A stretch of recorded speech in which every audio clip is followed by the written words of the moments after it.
Well, look, the first thing is we try and collect all the facts, you know.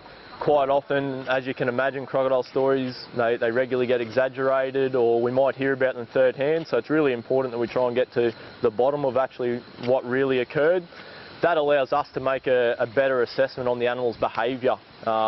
We can interpret whether that animal was in fact approaching people, or it may have been trying to retreat to maybe a deep section of river and had to swim past the boat to do so. So we really try and clarify exactly what has occurred.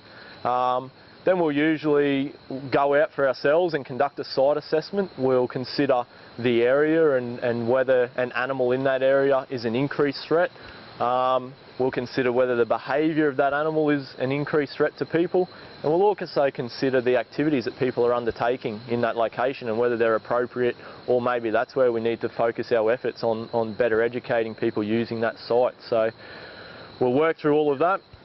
If we do decide that the crocodile is in fact the problem, and then we will move to target it for removal. So that can be done in various ways, but most commonly we do set traps. So we've got a couple of holding facilities. We're at one now. This is our local facility. So basically we'll tow the trap back to the boat ramp, remove the trap with the crocodile in it, we'll secure it to the trailer and cover it up and transport the animal back to one of our facilities to process it. Now, processing for us involves usually holding down the animal with a team of people so we can collect all the measurements, and probably most importantly we can sex the animal to determine whether it's male or female, and then we'll leave it in one of the holding ponds until we can find a new home for it. Once we've removed an animal from the wild that has presented as a problem in any way, it'll go into captivity and spend its life there. They won't be released back to the wild. So that's very important to be able to give those details, the size and the sex, to those potential captive institutes that might be interested in obtaining a crocodile from us. Just identified our first eye shine about 50 metres upstream.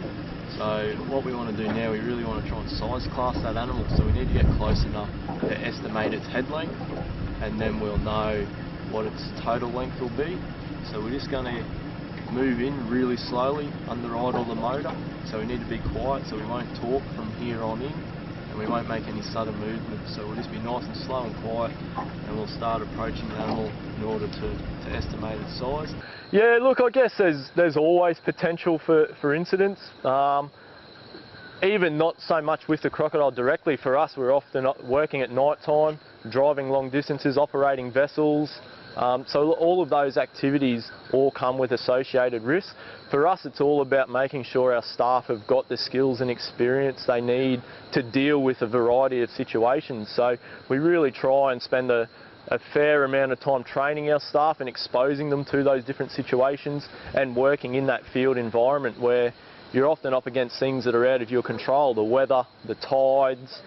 So it is just about making sure that we give our staff that kind of experience. We spend a lot of time utilising every opportunity we get as a training experience for our newer and less experienced staff.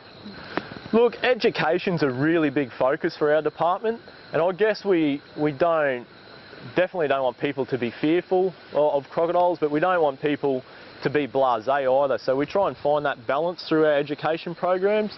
We really try and encourage people to be aware of the situation that they're in and the environment that they're in, and follow a few pretty simple safety messages. Things like keeping a good 3 or 4 metres back from the water's edge is a really good way of keeping safe. As I said, they're quite cumbersome on land. They're very slow. They don't really hunt on land. They'll hunt in the water and at the water's edge. So yeah, like I say, we don't necessarily want people to be fearful. We just want them to be aware of what they're doing and what environment they're in. And yeah, we spend a lot of our time trying to educate the public. So it's a real balance for us between managing the animals and educating the public that are using that environment.